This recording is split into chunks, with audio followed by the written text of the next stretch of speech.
Assalamualaikum warahmatullahi wabarakatuh. Sebelum kita memulai video praktek pembelajaran mengenai penjernihan limbah oli, maka dari itu kami dari kelompok 2 ingin memperkenalkan nama kelompok-kelompok kami, yaitu yang pertama saya sendiri, yaitu nama saya Melisa Fatihasari, NPM saya 32211100046. Saya Faisal Bagus Kuncoro, NPM 32211100009. Saya Ahmad Nasihuddin, NPM 322110011. Kami dari program studi PVTMO, Pendidikan Vokasional Teknik Mesin Otomotif, kelas reguler 1B, Universitas IFET Semarang. Di sini saya akan mempraktekkan cara menjernihkan limbah oli untuk memenuhi tugas akhir semester 1 pada mata kuliah kimia otomotif. Sebelum kita mempraktekkan cara menjernihkan limbah oli, sebelum kita memulai praktek menjernihkan limbah oli, ada sedikit penjelasan yang akan saya sampaikan tentang limbah oli, yaitu materinya sebagai berikut. Limbah oli, bentuk limbah oli dan juga karakter atau karakteristik oli bekas seringkali diabaikan. Penanganannya yaitu setelah tidak bisa digunakan kembali. Padahal jika kita asal membuang, hal itu dapat menambah pencemaran di bumi kita yang sudah banyak sekali udara yang tercemar, dan juga jumlah oli bekas yang dihasilkan pastinya sangatlah besar. Adapun bahaya dari pembuangan oli pastinya sangatlah besar, sebab dengan pembuangan yang sembarangan dapat memiliki efek yang lebih buruk daripada tumpahan minyak mentah biasa. Minyak pelumas berfungsi sebagai pencegah keausan akibat gesekan komponen mesin, pendingin, perapat, perendam suara, dan juga mencegah korosi. Dalam menjalankan fungsinya, setelah jangka waktu tertentu, minyak pelumas harus diganti karena tidak lagi memenuhi spesifikasi yang diperlukan oleh mesin. Sejalan dengan lajunya pembangunan, semakin banyak diperlukan alat transportasi dan mesin-mesin yang membutuhkan minyak pelumas. Pelumas dalam hal ini berarti semakin banyaknya jumlah minyak pelumas, maka semakin banyak limbah yang dibuang. Tentu saja hal itu dapat mencemari lingkungan karena dalam minyak pelumas bekas terkandung sebuah kotoran-kotoran, logam adiktif, sisa bahan bakar, dan juga kotoran yang lain. Jika minyak pelumas bekas dipakai dalam pembakaran, langsung akan mencemari. Satu, dalam pembakaran langsung akan mencemari lingkungan-lingkungan sebab bau dan sisa karbonnya. Ditinjau dari komposisi kimianya sendiri, oli adalah sebuah campuran dari hidrokarbon kental ditambah berbagai bahan kimia adiktif. Oli bekas lebih dari itu. Dalam oli bekas terkandung sejumlah sisa hasil pembakaran yang bersifat asam dan korosif, deposif, dan logam berat. Dan ditinjau dari usaha yang dilakukan untuk memanfaatkan oli bekas di antara lain yaitu memurnikan kembali atau proses refinery menjadi refined lubricant.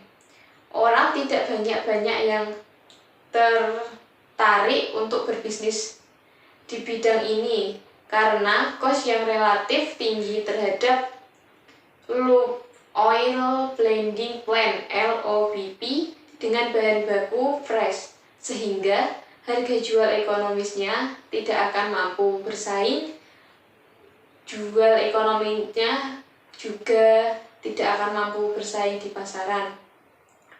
2. Digunakan sebagai fuel oil atau minyak bakar. Yang masih menjadi kendala adalah tingkat emisi bahan bakar ini masih tinggi. Hanya itu sedikit penjelasan dari saya mengenai limbah oli. Semoga dapat menambah wawasan bagi semua orang. Semoga bisa mengolah kembali limbah oli agar dapat digunakan kembali. Selanjutnya kita akan memulai praktek penjernihan limbah oli. Dan sebelum kita mulai praktek tersebut, pertama-tama saya akan menyampaikan alat-alat dan juga bahan yang akan kita gunakan untuk praktek penjernihan limbah oli, yaitu antara lain Setelah 1,5 jam, oli dan bleaching aid yang dicampur tadi menjadi keras. Tuh, makin keras. Taruh. Oh. Nice. Video setelah 2 jam. Ketoro. Ketoro.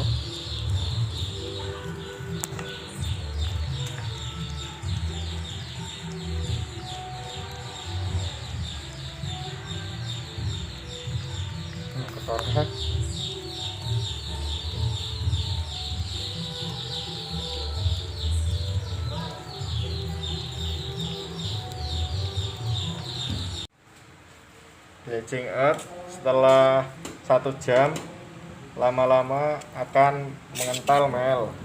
Kok gawe laporan. Ini kemungkinan tidak bisa disaring.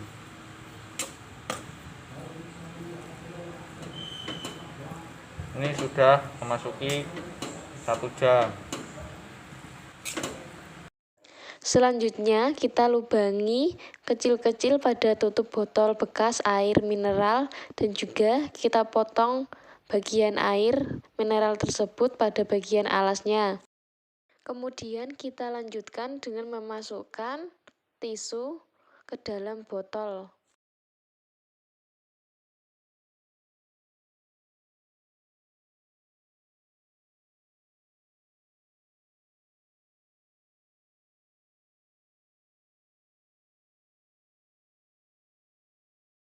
Kemudian kita masukkan juga pasir silika halus ke dalam botol bekas tersebut. Masukkan pasir silika halus dengan secukupnya.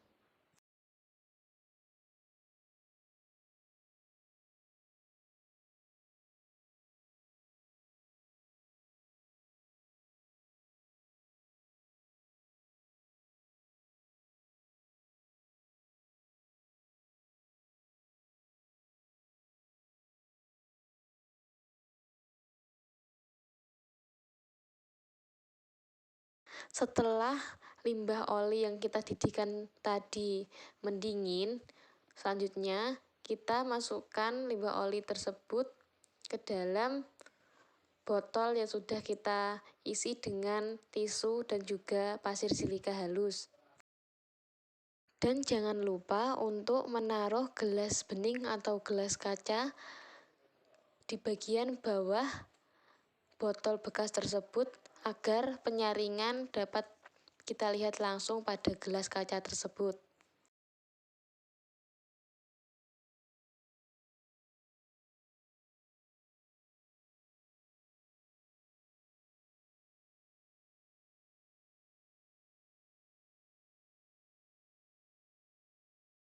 Selanjutnya kita tunggu penyaringan oli tersebut sampai benar-benar keluar oli bersihnya. Dan itu adalah hasil dari oli yang sudah kita saring sebelumnya. Dan selesai sudah praktek pembelajaran penyaringan limbah oli pada kali ini. Saya akan menyampaikan hasil dari penyaringan yang sudah kita lakukan. mengenai penyaringan limbah oli, yaitu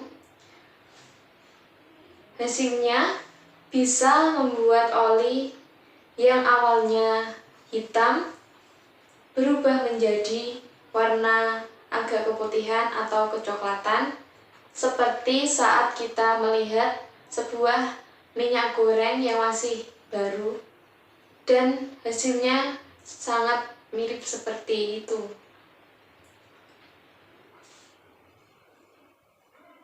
Karena hal tersebut terjadi karena pasir silika mampu untuk menyaring oli bekas yang mulanya kotor berubah menjadi bening dengan cara yang sudah kita lakukan prosesnya tadi. Dan cukup sekian pembelajaran mengenai penyaringan limbah oli pada video pembelajaran kali ini. Semoga video tersebut dapat menambah wawasan bagi semua orang dan juga bermanfaat bagi semua orang. Video pembelajaran dari saya. Mohon maaf apabila ada kesalahan kata ataupun kalimat saya yang kurang berkenan di hati semua orang. Saya mohon maaf yang sebesar-besarnya. Wassalamualaikum warahmatullahi wabarakatuh.